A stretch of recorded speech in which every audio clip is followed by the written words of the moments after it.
Așa cum am spus data trecută, aștept Bitcoin-ul ca să ajungă la prețul de aproximativ 96.000. Asta o s-a întâmplat. Prețul posibil să revină înapoi, chiar să atingă 100.000. Ce s-a întâmplat tot perioada asta cu depozitul meu? Și cumpărături am făcut și vânzări. Așa, trecem la time frame-ul de o oră, cred că e ok. Scoatem asta și așa. Și s-a întâmplat perioada asta, că au fost așa două creșteri de astea mai masive. Asta a fost prima, asta a fost a doua.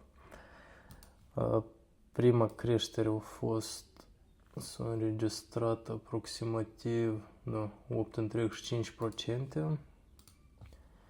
A doua 8,9%. Da, creșterea a fost destul de mare. Interesant, câți dintre noi au făcut bani pe creșterile astea, că la mine, de exemplu, nu s-au primit. Și am să vă arăt și am cumpărat eu și am vândut.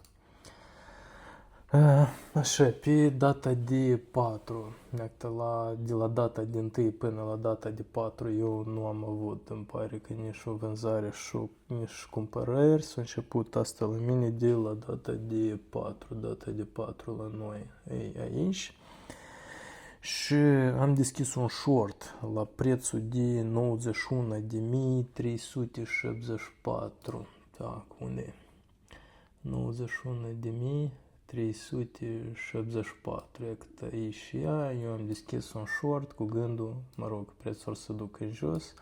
Asta, cum se vede pe grafic, asta nu s-a întâmplat. Și la prețul de 91.474,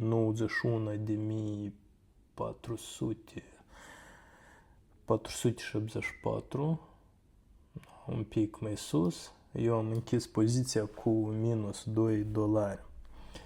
Și apoi prețul, cum se vede, el a crescut după asta și intuiția, ne-a spus că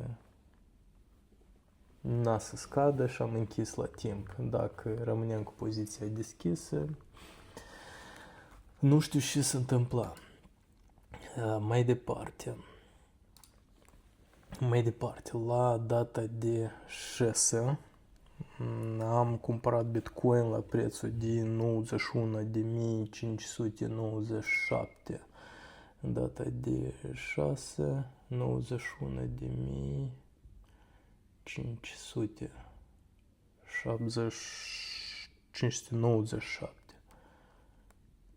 597, aproximativ aici. Data de 6, da, aproximativ în zona asta. Pe urmă, prețul s-a ridicat până la 92.178. 92.178, aproximativ aici. Eu am vândut și eu am registrat un plus $7. După asta prețul a scăzut și la data de 7 eu am început a cumpăra. Так, scoatem asta, data de 7, e aici la noi aproximativ așa. Data de 7, la prețul de 92.324. 92.324.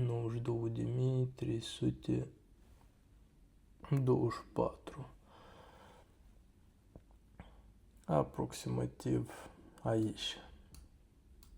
Yep.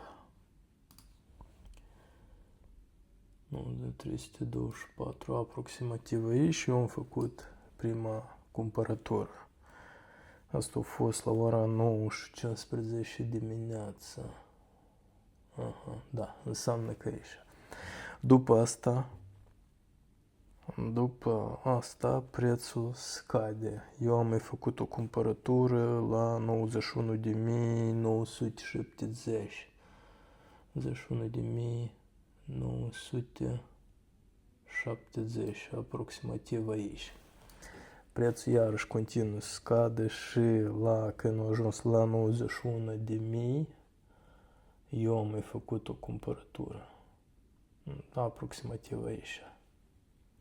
Prețul iar a continuat să scadă, acolo arăta la mine rău de tot, era aproximativ minus $60.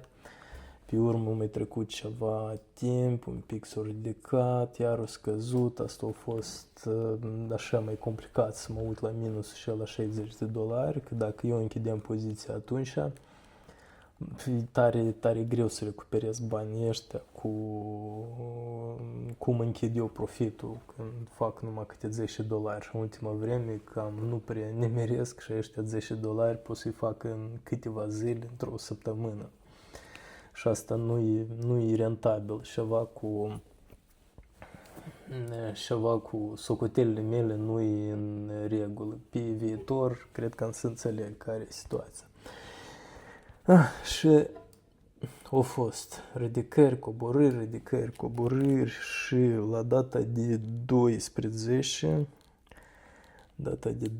asta aproximativ așa, aici, la ora 3:40 noaptea, eu m-am trezit, am verificat contul și la mine era înregistrat plus și la prețul de 92.053, 53, aproximativ aici, eu am vândut și am înregistrat $8 plus. Asta după atâta timp.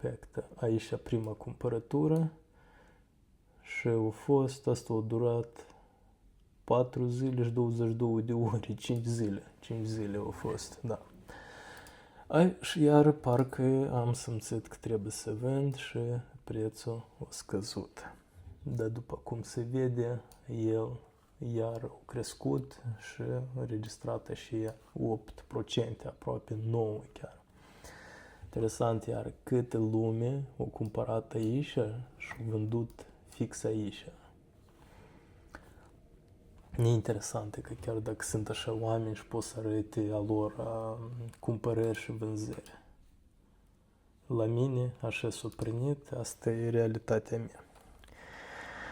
Și mai departe, la data de 12 iară, eu am vândut la ora 3:40 și pe dimineața la ora 8 la prețul de 91.400. Unde la noi data de 12 ora 8. Și 9 seara.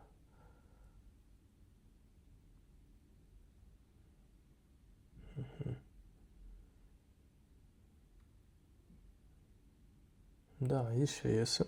Așa. Și aproximativ la 8 dimineața aici eu am mai cumpărat. Așa, eu aici am cumpărat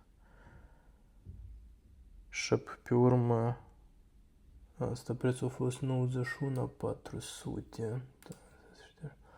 La 91.400. 91.400. Așa, aproximativ aici ea. Eu am cumpărat iar de $1.000 și pe prețul s-a dus în jos și la 90.527. Aproximativ aici eu am mai cumpărat. După care, cum se vede, prețul s-a ridicat. Și când a fost 91.744, 91.744, aproximativ aici, eu am vândut și am înregistrat un profit de $15. Mai departe, la data de 15. La data de 15 am cumpărat când prețul era 95.900. 95.900. Aproximativ aici. Asta ora a fost ora 7 seara. E și 5 dimineața, 7 seara, e cât aici. În zona asta eu am cumpărat. Și iar preț, cum se vede, el scade. Și când a fost Așa, tot cum a doua zi, la data de 16, la ora 15:30, eu cumpăr la prețul de 94.700. 94.700. Aha. Dacă chiar 700, că aici eu am mai făcut o cumpărătură. Și la data de 17, la ora 10, asta a fost aseară, la ora 10, aici, la prețul de 95.226,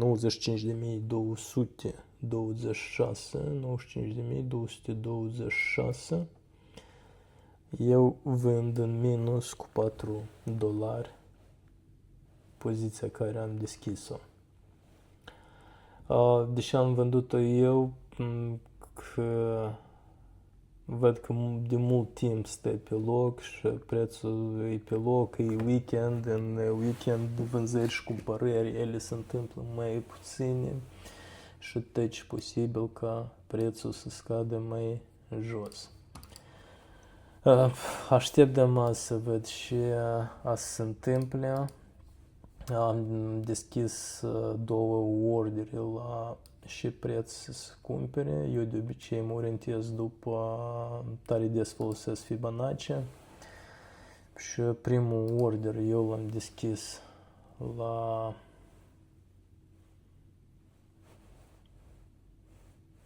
dacă nu mai țin minte, eu trebuie să verific. Deschid amul rapid este birja. Coin. Așa, sunt două ordine. Unul la 94.700 și altul la 93.700. 93.700. 94.700. Aha. Primul order, adică aici, așa, următorul aici. Eu cred că ar să ajungă. Ar trebui să vină prețul până aici și să ne înregistrez profitul meu de 1%. Dacă nu se întoarce atunci înapoi prețul, azi și iar a făcut o cumpărătură aici.